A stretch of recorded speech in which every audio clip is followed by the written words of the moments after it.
Friends, welcome back to PS study YouTube channel. कैसे हैं आप सभी साथी? आई होप आप सभी साथी अच्छे होंगे।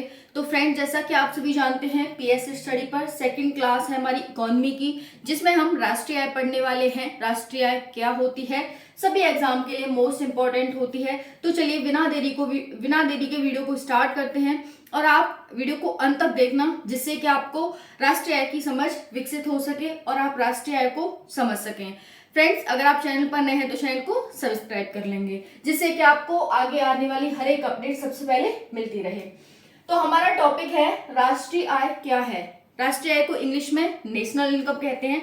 जैसा कि आपको ये जो हमारा राष्ट्रीय आय शब्द है, इससे ही पता चल गया होगा कि राष्ट्र की आय, जैसे घर में पापा की आय होती है, मम्मी की आय होती है। मम्मी काम करती हैं तो मम्मी की आय होती होगी, पापा की तो होती है। हम सभी की पापा ऑफिस का काम करते हैं, होती है। भाई कमाता है तो भाई की भी होती होगी, बहन कमाती है उसकी भी होती है, आप खुद कमाते हैं तो आपकी भी होती होगी। जैसे आपके पापा की इनकम होती है, वैसे ही आपके देश की इनकम होती है ना। तो हम एक घर की क्या कहेंगे, ये हमारे घर की आय है। और जब एक राष्ट्र की बात हो तो हम उसको क्या कह देते हैं, ये राष्ट्र की आय है, तो इसी को राष्ट्रीय आय कहा जाता है। हम अच्छे से समझेंगे तो देखो इसकी डेफिनेशन देखते हैं। राष्ट्रीय आय होती क्या है? किसी देश में विद्यमान उत्पादन के संसाधनों को किसी आर्थिक गतिविधि में नियोजित करने पर उससे मिलने वाले प्रतिफल का योग राष्ट्रीय आय कहलाता है। अगर कभी आपको कोई डिस्क्रिप्टिव एग्जाम लिखना हो, डिस्क्रिप्टिव में राष्ट्रीय आय, तो आप ये डेफिनेशन लिख सकते हैं। क्लियर? तो ये तो होगी हमारी डेफिनेशन। डेफिनेशन क्या कह रही है? किसी देश में विद्यमान, देश भारत ले लेते हैं, भारत के हम नागरिक हैं, भारत ही ले लेते हैं, हमारा भारत देश है यहाँ पर।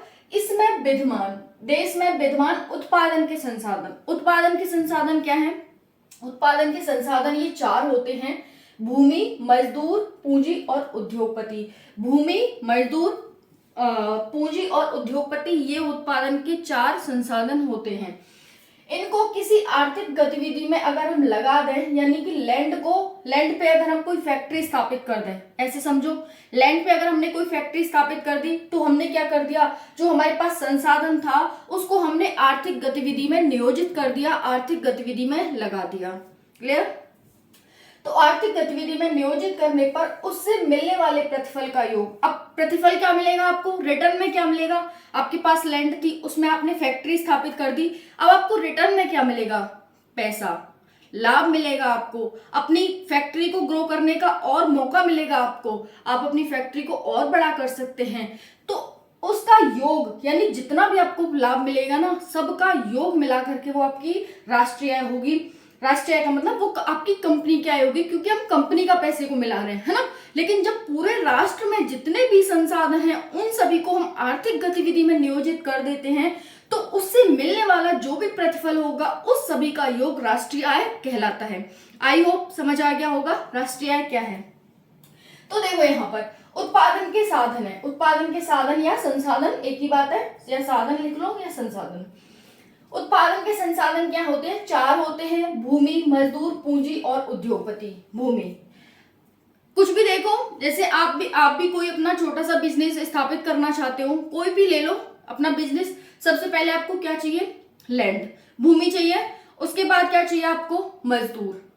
और उससे भी पहले क्या चाहिए? सबसे पहले तो आपको, भाई आप एक बिजनेस खोलने वाले हो, आप ही चाहिए पहले तो, है ना। आप नहीं होगे तो बिजनेस कौन खोलेगा?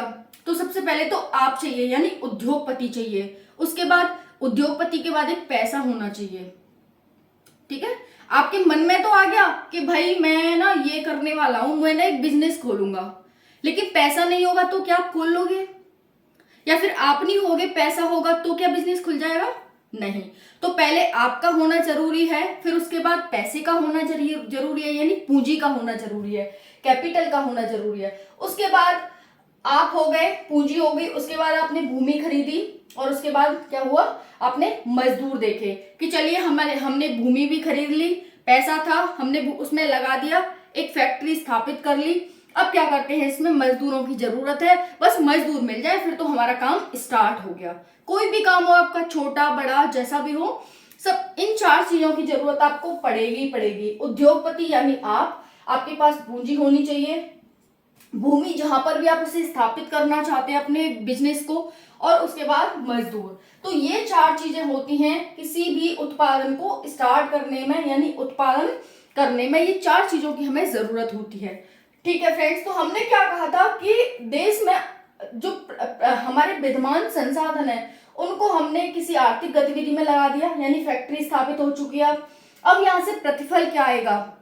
लैंड, यानी आपने किसी की भूमि खरीदी थी, भूमि किसी की खरीदी थी, तो उसका क्या दे रहे हैं आप? किराया दे रहे हैं। अगर आपने किराए पर खरीदी तो किराया दे रहे हैं, अगर आपने एक मुश्त खरीद ली तो उसे आपने पैसा दे दिया। तो इसका प्रतिफल क्या हुआ कि किसी को यहाँ से किराया मिल रहा है, किसी को यहाँ से पैसा मिला। मजदूर को वेतन मिल रहा है, यहाँ से मजदूरी मिल रही है। पूंजी, आपने पूंजी लगाई थी, वो क्या हुआ? पूंजी आपने बैंक से ली होगी, कहीं से ली होगी, तो उस पर क्या है? ब्याज मिल रहा है किसी को।